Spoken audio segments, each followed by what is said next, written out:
नमस्कार मित्रों, मैं बबीता जोशी आप सभी का हार्दिक स्वागत करती हूं अपने YouTube चैनल पर।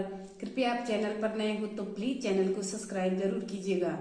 आज मैं चर्चा करने वाली हूं गुरु की गोचर में राशि परिवर्तन की। गुरु का गोचर कैसा रहने वाला है मकर राशि के जातकों के लिए, इसकी चर्चा करूंगी।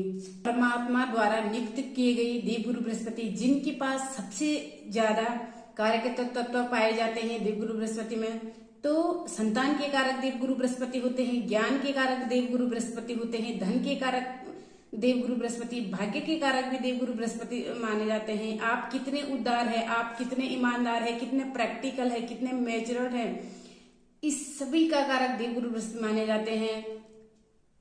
अब आपको ध्यान से सुनना होगा जो ये राशिफल में गोचर में आपको बता रही हूँ। आपकी राशि क्या है? मकर राशि 10वें नंबर की राशि है। तो मकर राशि के जातकों के लिए देवगुरु बृहस्पति का गोचर आपकी राशि से पंचम भाव में होने वाला है। 5वें भाव में देवगुरु बृहस्पति परिवर्तन करेंगे। तो देवगुरु शुक्र के घर में 12 साल बाद देवगुरु बृहस्पति का राशि परिवर्तन होने जा रहा है। देवगुरु बृहस्पति मेष राशि से निकलकर वृषभ राशि में जाने वाले हैं। पूरे 1 वर्ष तक रहेंगे। मकर राशि वालों पर क्या प्रभाव रहेगा?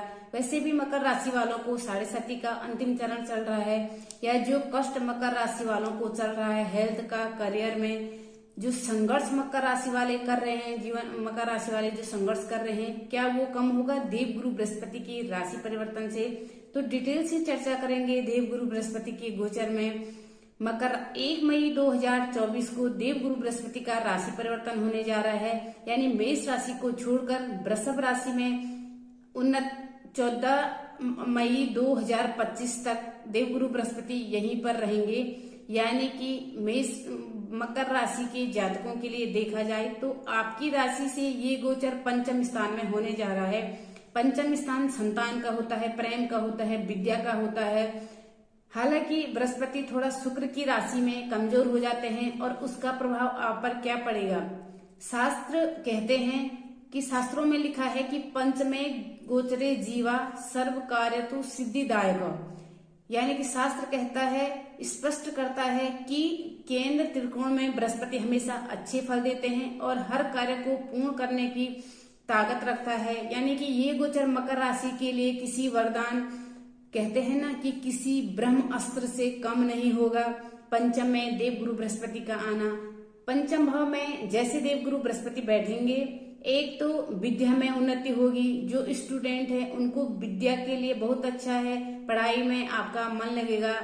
जो विद्यार्थी हायर एजुकेशन के थे और अपने कहीं एडमिशन करना चाहते हैं तो उनके लिए बहुत अच्छा है। जिनका पढ़ाई में मन नहीं लग रहा था तो वो विद्यार्थी अब पढ़ने के इच्छुक हो जाएंगे। आपके अंदर कुछ सीखने की ललक हो जाएगी। जब देवगुरु बृहस्पति पंचम में आएंगे तो आपको जो पुरानी किताबें हैं उनको रीड करवाएगा, आपको पढ़ने लिखने का शौक जागृत हो जाएगा। साथ ही साथ पंचम भाव में जब तक बृहस्पति रहेंगे और जब बृहस्पति बैठते हैं तो ये हमारे शौक का भी होता है, आध्यात्मिक का भी हो सकता है। आपकी तंत्र मंत्र से आपकी रुचि हो सकती है, आपके भगवानों में रुचि हो सकती है। आप बहुत ज्यादा स्टडी करने लग जाएंगे, आध्यात्मिक चीजों में आपकी रुचि लग जाएगी, आत्मा परमात्मा में आपकी रुचि बढ़ जाएगी।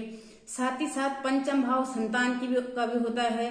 तो जिन व्यक्तियों को संतान प्राप्त नहीं हो रही थी उनका संतान का प्रबल योग बन जाएगा, यानी पुत्र संतान प्राप्ति का ज्यादा प्रबल योग बन जाएगा 1 वर्ष के लिए।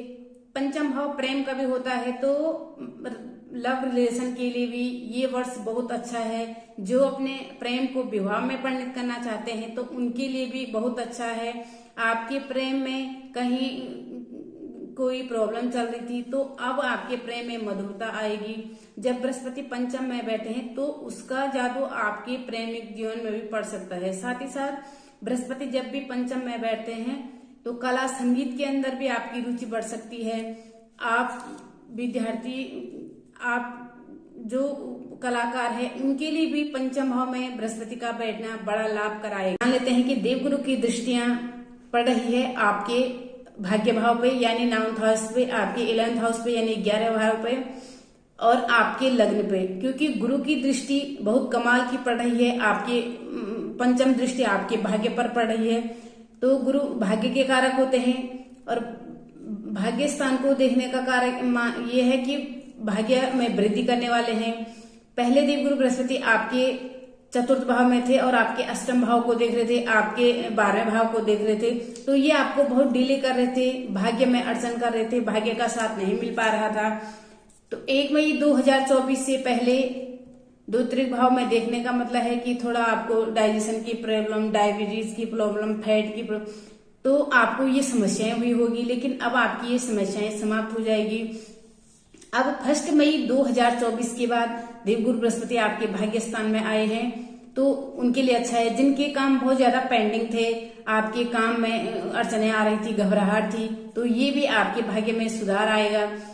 क्योंकि आपने सुना होगा कि देवगुरु की दृष्टि में अमृत होता है, देवगुरु की दृष्टि बहुत शुभ मानी जाती है। भाग्य भाव में पड़ रही है, इस 9वें भाव में भी दृष्टि पड़ रही है, तो ये पिता का भी भाव है, पिता के पर्सनल लाइफ के लिए भी अच्छा है, पिता के स्वास्थ्य के लिए भी बहुत अच्छा है, यानी पिता का भाग्य भी चमक सकता है। देवगुरु बृहस्पति की दृष्टि, सप्तम दृष्टि आपके 11th हाउस पे पड़ेगी, यानी 11वें भाव पर, जो हमारे लाभ का भाव है, प्रॉफिट वाले भाव को देख रहे हैं देवगुरु, तो स्वाभाविक सी बात है कि आपको प्रॉफिट कराएंगे, आपको प्रमोशन होने की संभावना बढ़ जाएगी 1 मई 2024 के बाद। अगर आपका प्रश्न यह है कि मेरा प्रमोशन नहीं हो पा रहा है या मैं अपने कैरियर में कुछ अच्छा कर पाऊंगा, तो ये वर्ष आपके लिए किसी वरदान से कम नहीं होगा। देवगुरु बृहस्पति की जो दृष्टि 11वें भाव पर पड़ेगी, तो पूरे 1 वर्ष के लिए समय आपके लिए बहुत अच्छा रहने वाला है। मकर राशि के लिए अब देवगुरु बृहस्पति की दृष्टि जब आपके एकादश भाव पर पड़ेगी, तो अचानक आपको धन लाभ भी होगा, आपको धन लाभ के योग बनेंगे। और गुरु की दृष्टि आपके लग्न पर भी है, तो आपकी राशि पे, मतलब राशि पे देवगुरु की दृष्टि पड़ेगी। चंद्रमा पे जब देवगुरु की दृष्टि पड़ेगी, तो बहुत प्रैक्टिकल बना देते हैं व्यक्ति को, जिसको कहते हैं ना अंधभक्त, अंधविश्वास। अब ये जो गुरु की दृष्टि आपके लग्न पर पड़ेगी, तो आपको बहुत प्रैक्टिकल बना देंगे, आपको समझदार बना देंगे, आपके अंदर मैच्योरिटी डाल देंगे। कि जब भी देवगुरु बृहस्पति की लग्न पर दृष्टि पड़ती है, तो यह बहुत अच्छा होता है।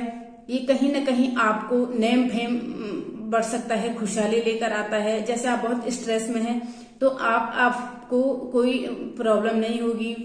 जैसे हम कोई पास्ट की बातें को छोड़कर सोचकर डिप्रेशन में आ जाते हैं, तो अब देवगुरु बृहस्पति की जो ये लग्न पर दृष्टि पड़ेगी, तो आपको ऐसी समस्याओं का सामना नहीं करना पड़ेगा। बस आपको डिप्रेशन कब होता है, जब हम अपने पास्ट की चीजों को लेकर सोचते हैं और उसी में डूबे रहते हैं, तो हम डिप्रेशन में चले जाते हैं। तो यहाँ पर आप बहुत प्रैक्टिकली हो जाएंगे। देवगुरु बृहस्पति की जो लग्न पर दृष्टि पड़ेगी, तो ये बहुत अच्छा है। जब भी गुरु फर्स्ट हाउस में देखते हैं, तो यहाँ पे मैं कह भी रही हूँ कि नेम फेम बढ़ जाएंगे,